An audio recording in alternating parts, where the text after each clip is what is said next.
अगर आप एक बिगिनर हैं तो आज के लिए ये फंडामेंटल मास्टर क्लास आपकी पूरी लाइफ की सबसे बड़ी इन्वेस्टमेंट होने वाली है।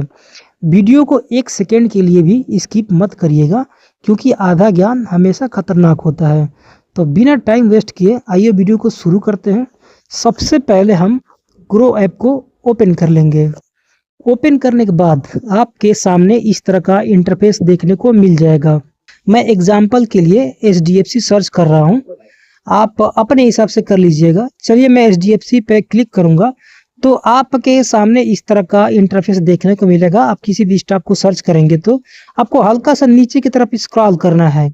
यहाँ पर आपको देखने को मिलेगा फंडामेंटल। आप देख सकते हैं, अगर ओपन नहीं होगा तो आप यहाँ पर केवल फंडामेंटल लिखा हुआ देखने को मिलेगा।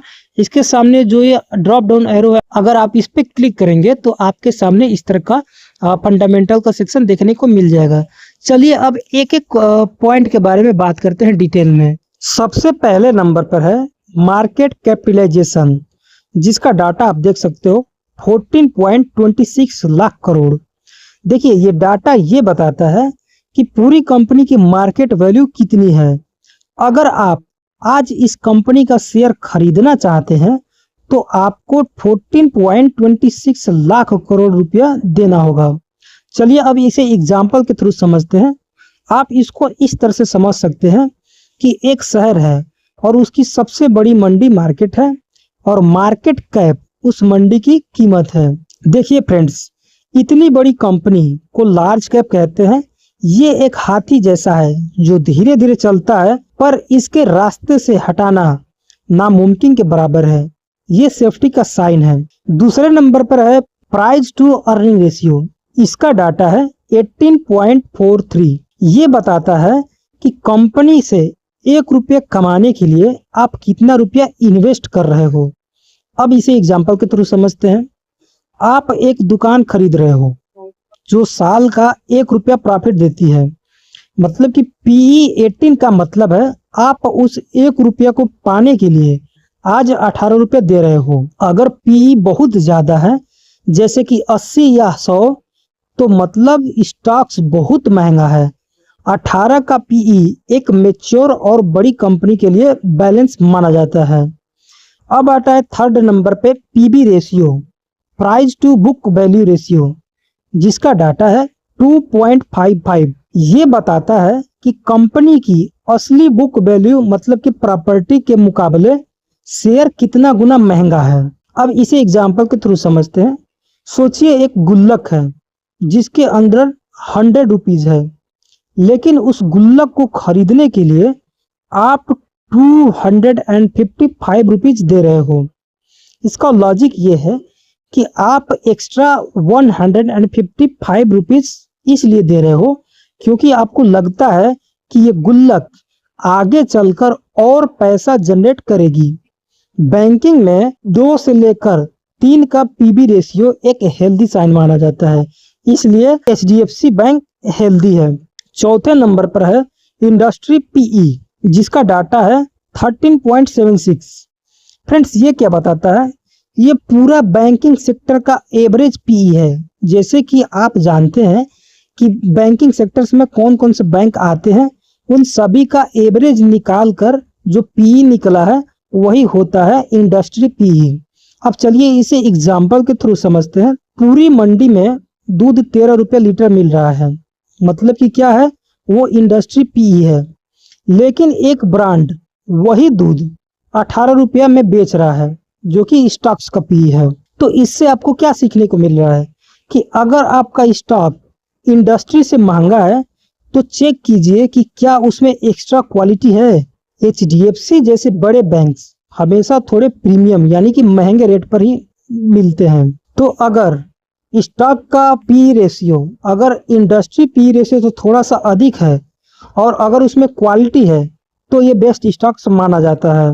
5वें नंबर पे है डेट टू इक्विटी, जिसका डाटा है ना, मतलब कि नॉट अप्लीकेबल। देखिए फ्रेंड्स, ये बताता है कि कंपनी ने अपने खुद के पैसे के मुकाबले कितना उधार लिया है, मतलब कि लोन लिया है। इससे हमें ये सीखने को मिलता है कि बैंक के लिए ये ना इसलिए होता है क्योंकि बैंक का काम ही उधार लेना और उधार देना होता है। उनका पूरा बिजनेस ही डेट पर चलता है। लेकिन अगर किसी फैक्ट्री के लिए ये नंबर 1 से बड़ा हो तो समझ लो वो कंपनी कर्जे में डूबी है। अब 6वें नंबर पे आता है ROI, रिटर्न ऑन इक्विटी, जिसका डाटा है 13.29%। ये बताता है कि कंपनी ने शेयर होल्डर के पैसों पर कितना मुनाफा कमाया है। अब इसे एग्जाम्पल के थ्रू समझते हैं। आपने दुकान में अपनी जेब से 100 रुपये लगाया, साल के एंड में दुकान ने 13.29 रुपीज का मुनाफा दिया, मतलब कि प्रॉफिट दिया। इसका कंपैरिजन देखते हैं। अगर आप FD करते तो 7% मिलता, ये कंपनी 13% दे रही है। 15% से ऊपर हो तो बेस्ट है, पर 30% भी काफी स्टेबल है। अब 7वें नंबर पे आता है EPS, यानी कि अर्निंग पर शेयर, जिसका डाटा है 50.32। मतलब कि कंपनी के टोटल प्रॉफिट को जब टोटल शेयर से डिवाइड करते हैं, जैसे चलिए एग्जाम्पल के थ्रू मैं इसको समझाता हूँ। सोचिए एक बड़ा पिज्जा है जिसमें बहुत सारी स्लाइसेस है। EPS बताता है कि हर एक स्लाइस के हिस्से में कितनी कमाई आई। इससे लेसन हमें ये मिलता है कि आपके हर एक शेयर पर कंपनी 50 रुपए कमा रही है। जितना ज्यादा EPS उतना ही शेयर प्राइस ऊपर भागेगा, मतलब कि आप EPS पे ज्यादा ध्यान दीजिएगा। 8वें नंबर पे है डिविडेंड यील्ड, जिसका डाटा है 1.18%। देखिए फ्रेंड्स, कंपनी अपने मुनाफे में से जो थोड़ा सा हिस्सा सीधा आपके बैंक अकाउंट में भेजती है, उसी को बोलते हैं डिविडेंड यील्ड। अब चलिए इसे एग्जाम्पल के थ्रू समझते हैं। ये वैसे ही है जैसे आपने एक मकान खरीदा जिसकी कीमत भी बढ़ रही है और आपको हर साल थोड़ा बहुत किराया भी मिल रहा है। 9वें नंबर पे है बुक वैल्यू, जिसका डाटा है 364.24। देखिए फ्रेंड्स, अगर आज ये कंपनी बंद हो जाए और इसकी सारी प्रॉपर्टी और जमीन और बिल्डिंग बेच दी जाए तो हर शेयर होल्डर को 364 रुपये मिलेंगे। अब इसका कंपैरिजन करते हैं। अब शेयर का प्राइस 948 रुपीज़ है।